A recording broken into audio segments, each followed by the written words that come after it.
Netflix's Cyberpunk Edgerunners 2022 Explorer. The year 2020 saw Cyberpunk 2077, an open-world role-playing action game that turned out to be one of the biggest games of that year. And in the year 2022, we got an anime spin-off, Cyberpunk Edgerunners. It's a science fiction action-adventure series that is set in the futuristic Night City. The anime mimics the aesthetics of 80s anime, and it serves us with a story that feels not only timeless, but also more relevant than ever. Here is our deep dive into the story Cyberpunk Edgerunners presents us with. We will also discuss the possibility of getting us a second season to the show and what to expect from it if a second season is in the works. Before we go into our explanation, we have a very small request. If you like our content, please support us by subscribing to our channel. This is a small click for you, but for us, it means a lot. Thank you, and let's begin.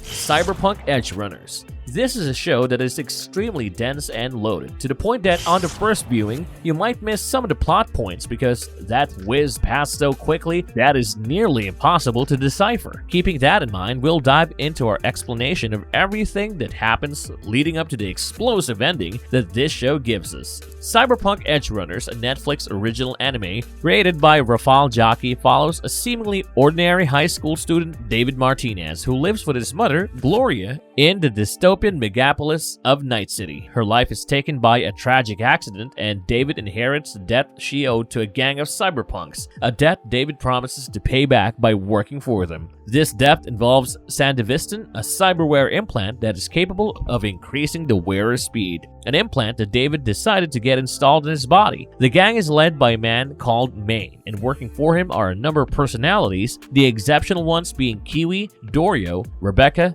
Pilar, and Lucy. Maine is not independent, however. He works for a broker named Faraday, a man trying to climb the good old corporate ladder created by none other than the two biggest corporations that essentially run Night City, Militech and Arasaka.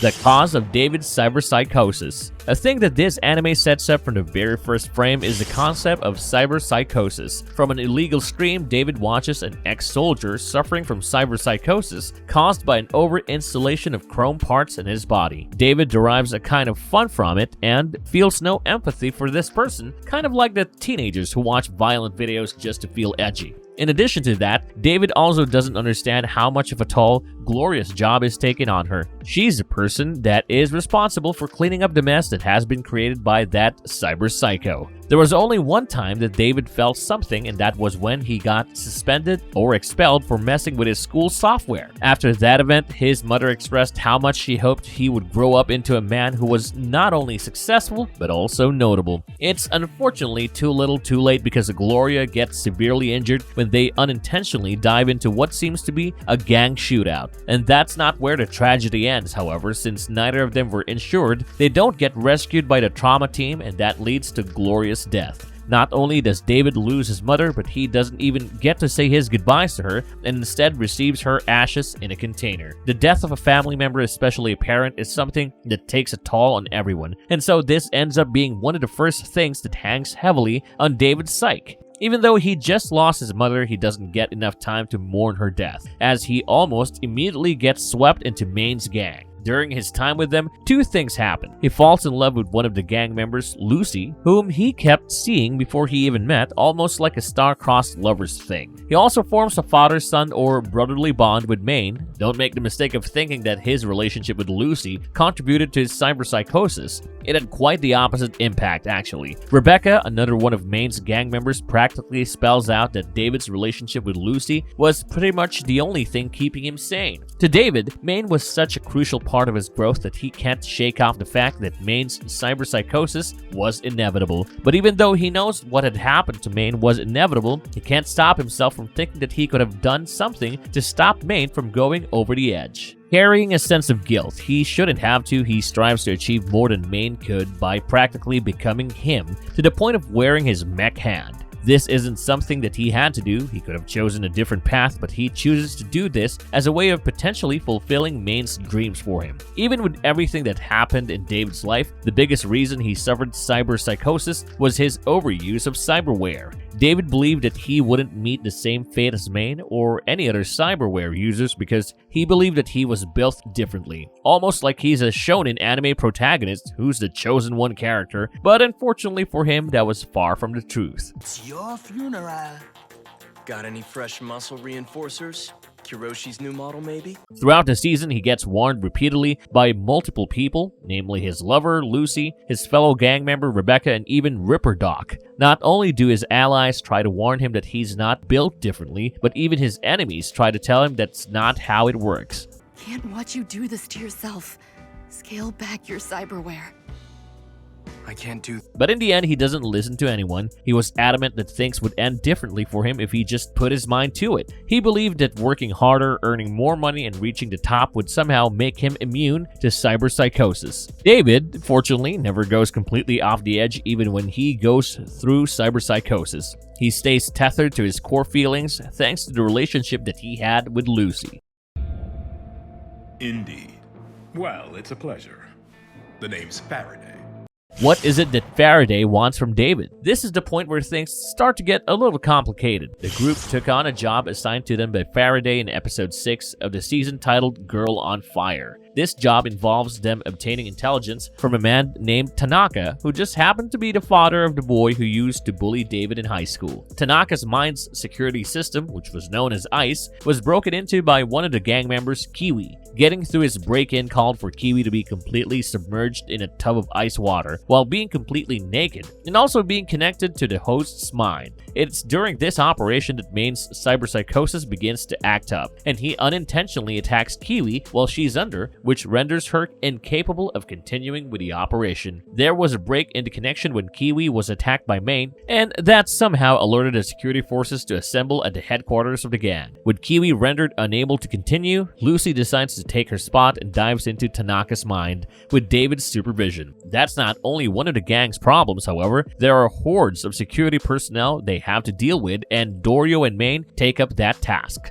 Unfortunately for them, everything starts to go sideways, and quickly. The gang loses both Maine and Dorio in the battle against the security personnel, while David and Lucy barely make it out of the headquarters alive. After this incident, we go through a massive time jump. In that period of time, Maine's spot is taken up by David, who now leads the team made up of Rebecca, Kiwi, Falco, and a couple of temporary wannabe cyberpunks. We don't see Lucy as a part of the team because she's in retirement, unable to move on from the fact that Maine and Dorio are now dead, but also because she couldn't shake off the things she saw about David's past in ICE. We see Faraday again at this point since Kiwi sets up a meeting with him for a job. This time the job isn't from Arasaka. Faraday brings the team a deal from its rival Militech. Faraday also seemed pretty adamant about having Lucy join the team again. We figure out why when we find out that Lucy is a runaway from Arasaka's training camp, a camp where the company recruited kids to do net running, and yes, it is exactly what it sounds like, hacking through the internet. We also find out that Lucy wasn't actually in retirement all this time. She was on a mission to go after netrunners who were trying to find out everything about the latest person who had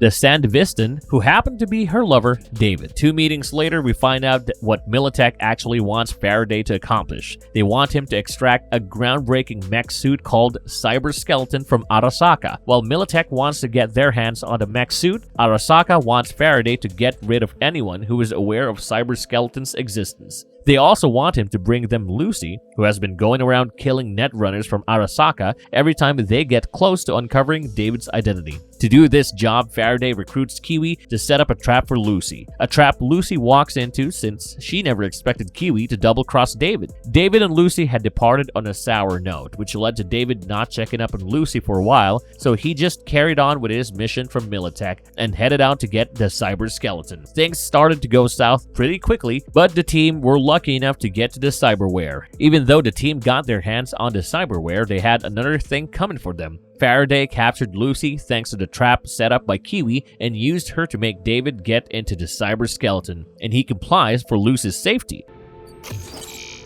Didn't learn my lesson. Don't do it! Stop it, stop it, stop it, stop it! Kiwi then flees the scene as hordes of Militech armies arrive to kill David. This is where Faraday double-crosses Militech and tells David that he has to show Arasaka that he's the only one who can wield the power of the Cyberskeleton, and he has to show them by killing the oncoming Militech soldiers. This is a path that is doomed, but this is the path that has to be taken to make sure that Lucy survives. Child's toy reliant on anti-grav training wheels. Not even worth my time.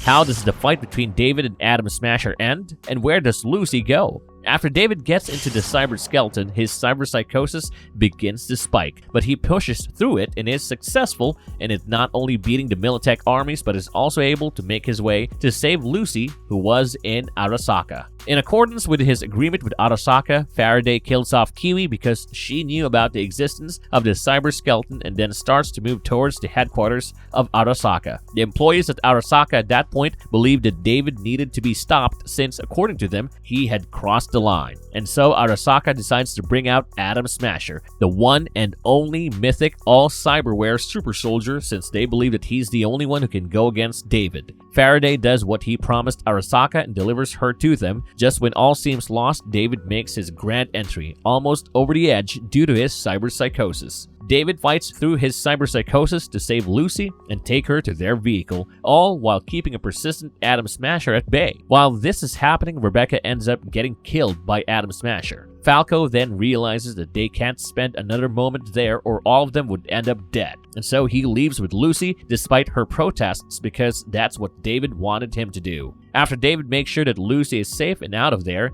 he takes on Atom Smasher one last time. But as he damages all his equipment, he totally fails. After everything, Atom Smasher says that David would make for a pretty interesting construct, but in the end, David says that he doesn't care. And so Atom Smasher shoots him without mercy, which kills him instantly. After David's death, we go through another time jump, and here we see Lucy at a tourist spot, the moon. As the anime comes to an end, we see Lucy imagining her virtual reality date with David while standing in solitude and taking in the comfort of the sun. Don't make a name for yourself as a cyberpunk by how you live.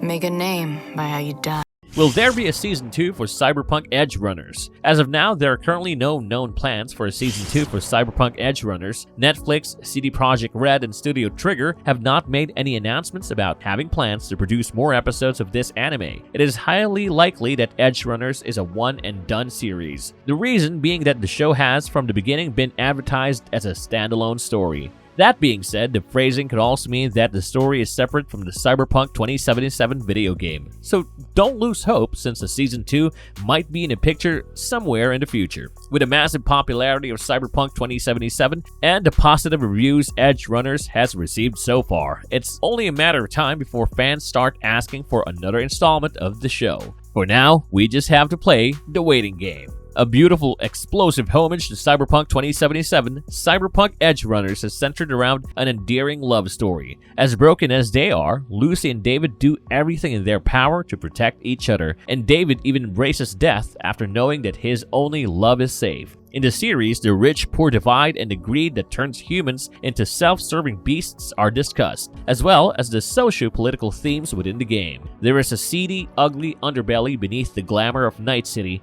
one of poverty, death, depravity, and madness, and most people cannot escape. Every frame in the series is beautiful and lovingly adapted from the games. Night City's colorful world captures its essence perfectly, and its darker elements are portrayed in a stunning, larger-than-life way. David, like V, yearns to make it big. Although their paths are vastly different, their motivations are similar. It's impossible to escape Night City unless you are blessed with sheer dumb luck. This is a momentous, unlikely serendipity in a city plagued by broken dreams. If you like our content, don't forget to leave a like and subscribe to us if you haven't already. Have a good one and be safe. Thanks, everyone.